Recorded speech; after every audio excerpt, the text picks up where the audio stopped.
This is Patrick McCarthy reporting with Tri-Cities Community Television. We're back in our mobile studios here in Lee Square in Port Coquitlam.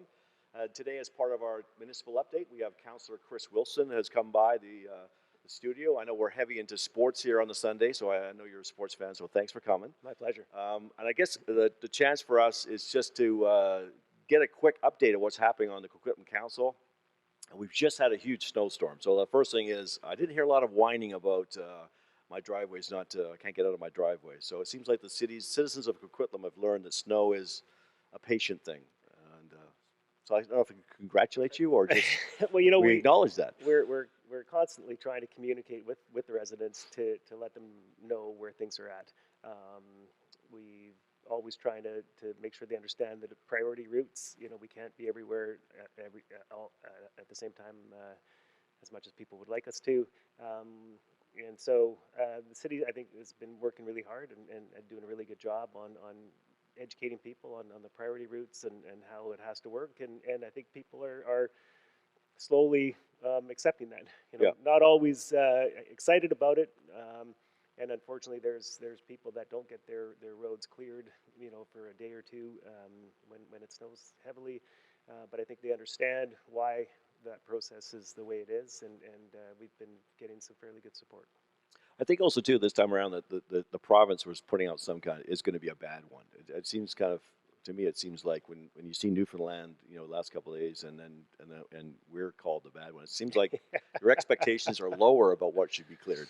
Well, you know, and I grew up in Winnipeg, so my perception of a lot of snow is a little different than it is here. But yeah, I think, you know, you don't want people to underestimate, you know, what it's going to be like. And so I think if you're prepared for it to be bad, you'll be better prepared for anything.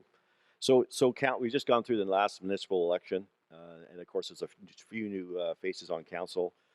There was some really tough, I guess, ridings, or not ridings, but there was, you know, obviously new members were trying to get on council, and there was a few changes. How is the new council, and give us a sense of what's happening there? Yeah, for sure. So we, before the last election, two Coquitlam councilors retired, May Reid and Terry O'Neill. Both had been great councilors. May Reid, I think, was involved in council for almost 30 years.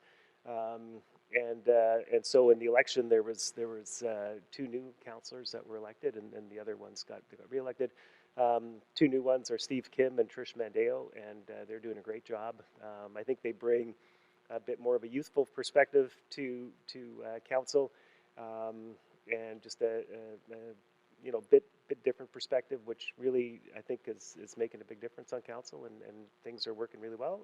Good cooperation. And I think, you know, one of the things that distinguishes Coquitlam compared to some of the other municipalities around the Lower Mainland is just some stability and continuity. You look at what's going on in Vancouver or Surrey and Richmond, and you know, I think people are looking at Coquitlam thinking, okay, they're stable, they've got their act together, and I think it's going to be a good another 3 more years at least between now and the next election. So also too, there's a lot of change going on in Coquitlam. Like you've got the Coquitlam Center, that whole redesign, I guess re-densification aspect, and obviously you want the citizens to be involved. So give us a sense of what's happening there. Yeah, so we're working on our city center area plan update right now. Residents can go to the Coquitlam website and just Google city center area plan Coquitlam, and they'll get an opportunity to be part of that consultation. We're more than halfway through it already, but it's still not too late to provide your views. And this encompasses the whole area around Coquitlam Center, and not just Coquitlam Center, but you know, it's about a 3-mile radius around that area. And it's really important because that's sort of the downtown of Coquitlam, and all of that area is going to be redeveloped over the next 15-20 years, some as early as the next year. Yeah. But it's really helpful for us to hear residents' ideas, what they want in that area, because once it's built, it's built. Yep. And we want to make sure that it's what our residents want. We want to make sure it's vibrant. We want to make sure that we're checking all the boxes for you know, sustainable communities, complete communities, and we'd love to hear people's views. Yeah. And so for me though, that parking lot is going to be gone. I mean, is that kind of the sense of that open concrete area is now going to be underground somehow, and there's going to be things growing out from that. The landscape has changed dramatically over the last 10, 15 years. We're running out of space in the Lower Mainland. We have the mountains to the north, we have the oceans to the west, we have the border to the south and agricultural land to the south. And so, as everybody knows, land values have just increased dramatically because it's so scarce. And so, the idea now is just densification, and it's very difficult for some people because we all sort of like the way things were. Often, a lot of us don't like change, but we just have no more room to grow. So we have to be more dense. There's over 35,000 people a year moving to the Lower Mainland, and somehow those people have to be accommodated, and we have to find places for them to live. So the way to do it is through higher density, and yeah, those big, huge surface parking lots are going to be a thing of the past. What's going to happen in that whole area is pretty similar to what's happening in the Brentwood Mall area. There'll be a combination of commercial space, office space, residential space, and most of that parking will be underground for sure. So, when you look at Coquitlam, the densification concept of working close to home, and I know you guys are talking about building more, commercial space, office space, but then you look at the Burke Mountain side, and you got this kind of sprawl happening. And when you hike out there, sometimes you see, kind of the wall of Coquitlam. Mm-hmm. It's sort of, you can see this kind of retaining walls up the side of the mountain. So I know for some people in the community and Port Coquitlam and even those in Coquitlam who've been there for years, that was kind of it wasn't well received. Let's put it that way. So what is happening with this future development up there, and what things have we learned from the stuff we've done so far? I think the Burke Mountain is sort of it's a difficult one, right? Because some people view it as urban sprawl, but it's been in the plans for 30 years. It's all within the urban containment boundary that all the municipalities within Metro Vancouver have agreed to, and it's satisfying the demand that there still is for single-family houses, for townhouses, and so the big retaining walls that were built up there in the last couple of years, those are not going to happen again. That was a mistake that never should have happened, really.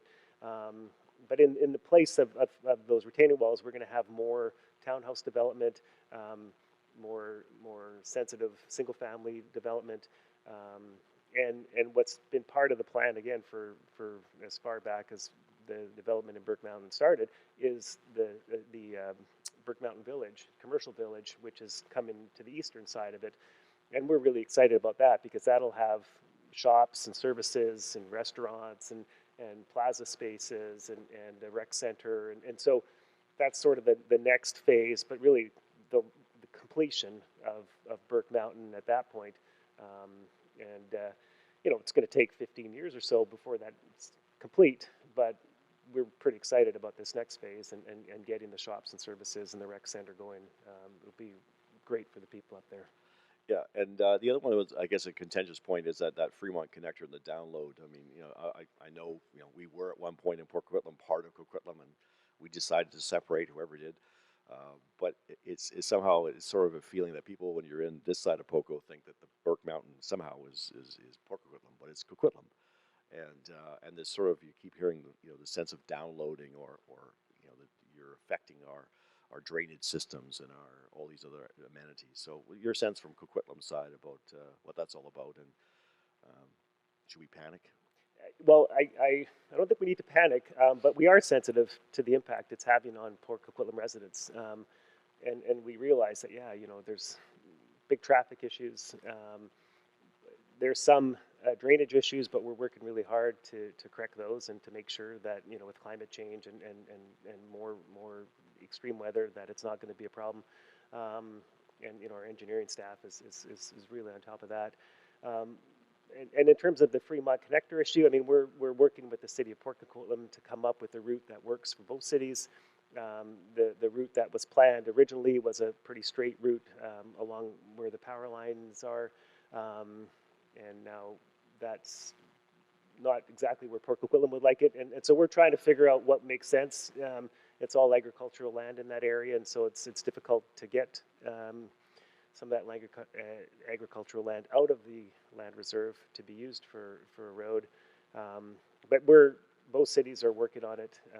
We really are sensitive to the impact that it's having on Port Coquitlam, and we'd love to come up with a solution with the city of Port Coquitlam as quickly as we can, and get something built so that the only route down is not Coast Meridian. Yeah. Well, I mean, the whole area is growing, so and sometimes you always look up when you see growth. So, a couple of really good things. I know now with the Skytrain, and I guess that sense of densification, like the festivals and the things that are going on in Coquitlam, seem to have a surge of participants or people coming out, especially even the lights at Lafarge Lake have almost. I saw it in a kind of the things to do in Vancouver. It's like so how do you feel about that, and does that make you feel proud, or happen to show off your city, or? Well, I think our residents are very proud of the festivals we have, and especially things like Lights at Lafarge.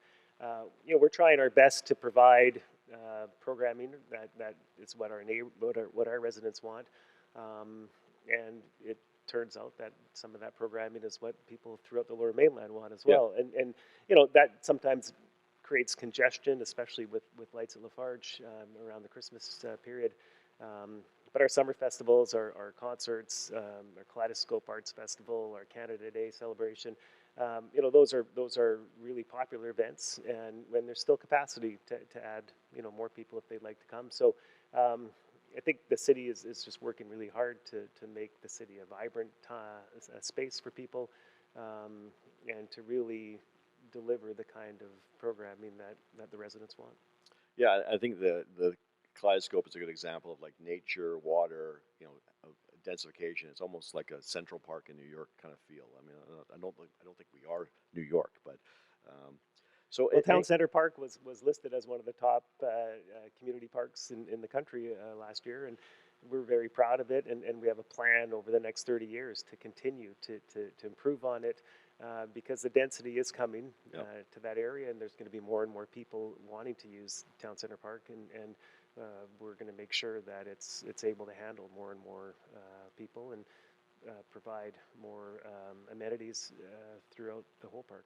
Yeah, and so we kind of covered a whole spectrum of stuff. I appreciate your feedback. A couple things you want to pass on to folks out there that we may not have covered that you just want to get out as information or awareness?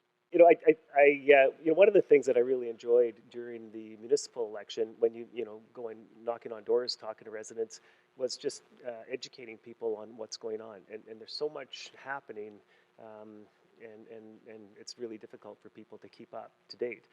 So we're working on revamping our website to make sure that information is easier for people to get. We're really trying hard to do better consultation, more broad consultation for planning in general, but specific developments. We really want people to get engaged. We want people to come and be part of the discussion about this development. Sometimes people come to a public hearing and feel like they can change the plan at the public hearing, and unfortunately sometimes it's that train is so far down the tracks that it's hard to make those changes then, but by getting involved in an earlier stage in the planning process, we can have a better chance of incorporating people's needs and desires for their communities.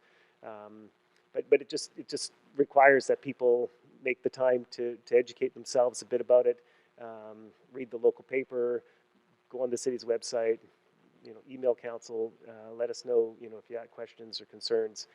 We really would love to help people, understand what's happening, why we're doing what we're doing, and what I really enjoyed during that municipal election was just having those conversations with people, and most of the time, people ended the conversation knowing a lot more, not always agreeing, but at least they understood why things are happening, why these changes are happening.